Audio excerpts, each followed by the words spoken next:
बिस्मिल्लाहिर्रहमानिर्रहीम। अस्सलाम वालेकुम नाज़रीन, आप देख रहे हैं प्रोग्राम अंदर की बात फयाज राजा के साथ और आप देखते हैं मुझे मेरे यूट्यूब चैनल और फेसबुक पेज के ऊपर। दोस्तों, एक बड़ी खबर है और बड़ी खबर जुड़ी हुई है पाकिस्तान में इंतखाबी इस्लाहात के हवाले से, पाकिस्तान में इलेक्शन के हवाले से, इंतखाबी अमल के हवाले से, जमहूरियत की मजबूती के हवाले से कि पाकिस्तान की सियासी जमातें, पाकिस्तानी अवाम जमहूरियत के ऊपर एतमाद करें, इंतखाबी अमल के ऊपर एतमाद करें, इंतखाबी नताइज जो है वो माने और पाकिस्तान में इंतखाबी अमल में बेहतरी आए और साथ साथ जो है वो जमहूरियत मजबूत हो। इस हवाले से काफ़ी डिबेट भी गुज़श्ता कुछ दिनों में पाकिस्तान में चल रही है, ख़ासतौर पर NA 249 के नताइज के बाद। इस मौका के ऊपर जो है वज़ीर-ए-आज़म पाकिस्तान इमरान खान ने 14 नुकात जो है वो पेश किए हैं इंतखाबी इस्लाहात के हवाले से। वो 14 नुकात इंतहाई अहम हैं और वो इस वीडियो में हम आपके सामने जो है वो रखने जा रहे हैं। लेकिन इससे पहले मैं आपको ये बताऊं कि हमारी तारीख़ में, बरसीर के मुसलमानों की तारीख़ में, जो क़ायद-ए-आज़म मोहम्मद अली जिन्ना हैं वो एक अजीम तरीन रहनुमा थे, अजीम तरीन रहनुमा हैं। उनकी अनथक जद्दोजहद के नतीजे में जो है वो क़याम पाकिस्तान अमल में आया और एक मौके के ऊपर जब बरसगीर में जो है वो मुसलमान तकसीम थे तो उन्होंने 14 नुकात पेश किए। वो 14 नुकात जो है वो बरसीर के मुसलमानों की सियासत की बुनियाद बने, पाकिस्तान के क़याम की बुनियाद बने, उस जद्दोजहद की बुनियाद बने और वो इंतहाई अहम 14 नुकात थे जिनके बाद जो है वो मुसलमानों को, बरसीर के मुसलमानों को जो है वो अपना हक मिलने के इम्कानात जो है वो पैदा हुए। इस वक्त जो है वो पाकिस्तान के अंदर पाकिस्तानी कौम भी शदीद तकसीम का शिकार है। मैं कतन कोई कंपेरिजन नहीं कर रहा इमरान खान का क़ायद-ए-आज़म के साथ। क़ायद-ए-आज़म यकीनन एक बड़े और अजीम रहनुमा थे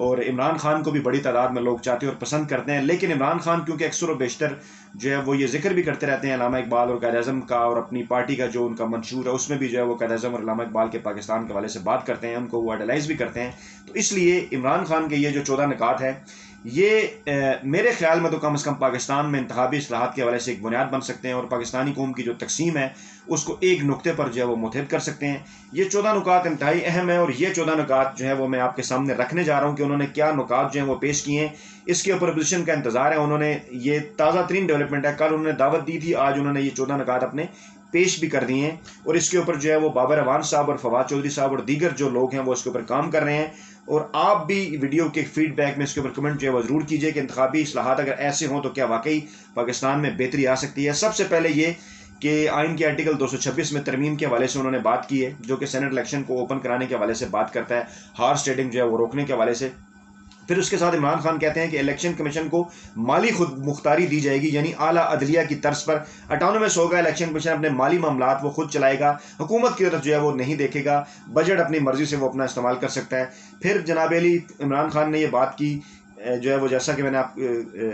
के सामने रखा कि सेनेट इलेक्शन जो है वो ओपन होगा और जो आइन का आर्टिकल 226 उसमें तरमीम तजवीज़ की जाएगी। सियासी जो जमातें हैं उनकी जो रजिस्ट्रेशन है वो उसके लिए 10,000 अफराद की जो बुनियादी रुकनीत है वो उसको जो है वो लाजम करार दिया जाएगा। ये तादाद इससे पहले है लेकिन कम है, अब इसको 10,000 करने की तजवीज़ उन्होंने दी है। फिर उनका ये कहना है कि ख़वातीन जो कारकुनान हैं उनकी जो रुकनीत है वो भी कम अज़ कम जो है वो 20% के करीब जो है वो रखी जाए ताकि ख़वातीन की शमूलियत भी बढ़ाई जा सके। फिर एक और नुकता ये है कि सियासी जमात को अपना सालाना कन्वेंशन जो है, एनुअल कन्वेंशन, वो लाजमी कराना होगा।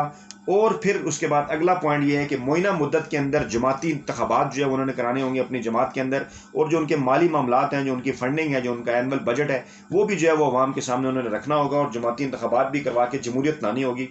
फिर ओवरसीज़ पाकिस्तानीज़ के हवाले से उन्होंने बात की कि ओवरसीज़ पाकिस्तानियों को इन 14 नुकात के अंदर जो है वो जो इंतखाबी इस्लाहात के हवाले से हैं, वोट का जो हक़ है वो दिया जाएगा। फिर उन्होंने इलेक्ट्रॉनिक वोटिंग मशीन के हवाले से जो है वो बात की है कि इलेक्ट्रॉनिक वोटिंग मशीन जो है वो पाकिस्तान में इंट्रोड्यूस कराई जाएगी और बाद लोग इसके ऊपर एतराज़ कर रहे हैं कि टेक्नोलॉजी वाले ममालिक में भी इसके ऊपर एतराज़ हुआ। इस हवाले से जो है वो वजाहत आ चुकी है कि अगर इलेक्ट्रॉनिक वोटिंग मशीन इस्तेमाल की जाएगी तो इसके साथ साथ जो है वो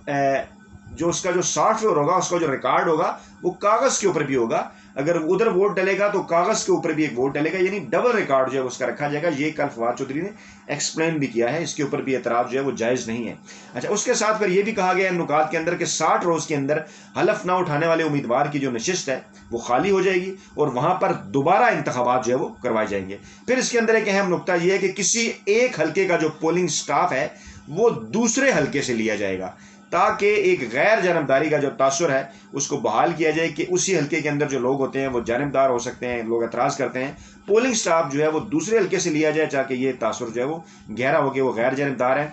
اچھا پھر اہم ترین اس کے اندر جو نقطہ ہے وہ ہے حلقہ بندیوں کے حوالے سے، جس کے اوپر لوگ بات بھی کرتے ہیں، اعتراض بھی کرتے ہیں۔ حکومت جو ہے وہ ملک کے اندر نئی مردم شماری بھی کرانے کے جا رہی ہے، تو حلقہ بندیاں جو ہیں وہ ماضی میں پاکستان میں آبادی کے تناسب سے ہوئی ہیں۔ اب یہ تجویز ہے کہ آبادی کی بجائے جو ہے وہ ووٹرز کی تعداد پر یہ ہونی چاہیے، اور عام طور پہ یہ ایک جس کو ایک جنرل فارمولہ کہا جانا چاہیے کہ جتنی جس حلقے میں آبادی ہوتی ہے تقریباً اس کا 45-50% جو ہے وہ وہاں پر ووٹر ہوتے ہیں۔ تو اگر ووٹر کے اوپر حلقہ بندیاں کی جائیں، حلقوں کی تعداد جو ہے وہ بڑھائی جائے، اور کم ووٹ جو ہے اب تو اس وقت تو یہ صورتحال ہے کہ 5-6-7 لاکھ 8-8 لاکھ ووٹرز کے اوپر بھی جو ہے وہ ایک حلقہ ہے، اس کو اگر کم کیا جائے، حلقوں کی تعداد بڑھائی جائے، تو پھر بھی جو ہے وہ پاکستان میں انتخابی عمل بہتر ہو سکتا ہے۔ اچھا پھر ایک انتہائی اہم ترین نقطہ یہ بھی ہے کہ انتخابی فہرست کے اندر جو ہے ووٹرز کا نام اور ڈیٹا جو ہے وہ صرف اور صرف نادرہ کے شناختی کارڈ سے حاصل کیا جائے گا۔ یہ خیر پہلے بھی ہے، لیکن اس کو مزید جو ہے وہ بہتر اور شفاف بنایا جائے گا۔ پھر یہ بھی ہے اس نقطے کے اندر کہ امیدواروں کے جو کاغذات نامزدگی کی فیس ہے اس کے اندر اضافہ کیا جا رہا ہے۔ اضافہ کرنے کا قطعاً یہ مطلب نہیں، لوگ اس کے اوپر بات کر رہے ہیں جی کہ غریب کی پہنچ سے الیکشن دور ہو جائیں گے۔ سیاسی جماعتوں کو مضبوط کرنے کے لیے، کیونکہ سیاسی جماعتوں کے پاس فنڈنگ ہوتی ہے، سیاسی جماعتوں کے پاس پیسہ ہوتا ہے، عوام انہیں فنڈ کرتے ہیں، اس کے ذریعے جو ان کا امیدوار آگے آئے گا وہ ایسے سنجیدہ امیدوار ہونے چاہیے، اور یہ سنجیدہ امیدواروں کو انکریج کرنے کے لیے، کیونکہ یہ کوئی غریب یا امیر کی بات نہیں ہے بلکہ غیر سنجیدہ امیدوار بھی آگے آ جاتے ہیں، آزاد امیدوار بے شمار آ جاتے ہیں۔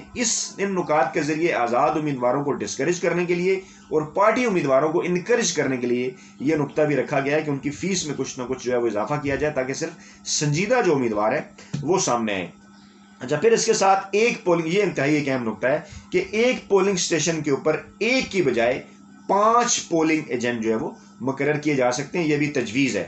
یہ بھی ایک اہم ترین نقطہ ہے۔ اس کے اوپر سیاسی جماعتوں نے 2018 کے الیکشن میں اعتراض کیا جی کہ ان کے پولنگ ایجنٹ باہر نکال دیے، اگرچہ فافن کے رپورٹ کے اندر ایسا نہیں تھا، وہ صرف یہ تھا کہ پولنگ ایجنٹ جو ہے وہ ایک سے زیادہ اگر کسی کے موجود تھے تو وہ گنتی کے وقت، کیونکہ قانون کے تحت ایک ہونا چاہیے تھا، تو باقیوں کو جو ہے وہ باہر نکال دیا گیا تھا، یعنی ہر سیاسی جماعت اور ہر امیدوار کا ایک۔ اب یہ کہا جا رہا ہے کہ ایک پولنگ اسٹیشن کے اوپر ایک کی بجائے 5 جو پولنگ ایجنٹ ہیں وہ تعینات کیے جاتے ہیں،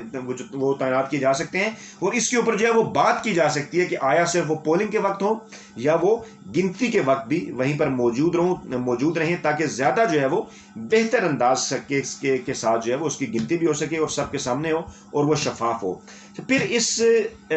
تجاویز کے اندر کچھ مزید نکات اپوزیشن کے کہنے کے اوپر شامل بھی کیے جا سکتے ہیں۔ یہ بنیادی طور پر 14 نکات پیش کیے ہیں عمران خان نے، یہ فائنل نہیں ہے، اس کے اوپر اپوزیشن کو دعوت دی گئی کہ آپ آئیں، بیٹھیں، اس کے اوپر آپ ان پٹ دیں، کھلے دل کے ساتھ آپ اس کو دیکھیں، اس کے اوپر اتفاق رائے کرنا چاہتے ہیں تو اتفاق رائے کریں، اگر کسی پوائنٹ پہ اتفاق نہیں ہے تو ہم اس کو تبدیل کرتے ہیں۔ آپ اپنا کوئی ایک نقطہ لے کر آئیں کہ کیسے جو ہے وہ ان انتخابات کو بہتر اور شفاف بنایا جا سکتا ہے، تاکہ لوگ جو ہے وہ اس کے اوپر اعتماد کریں۔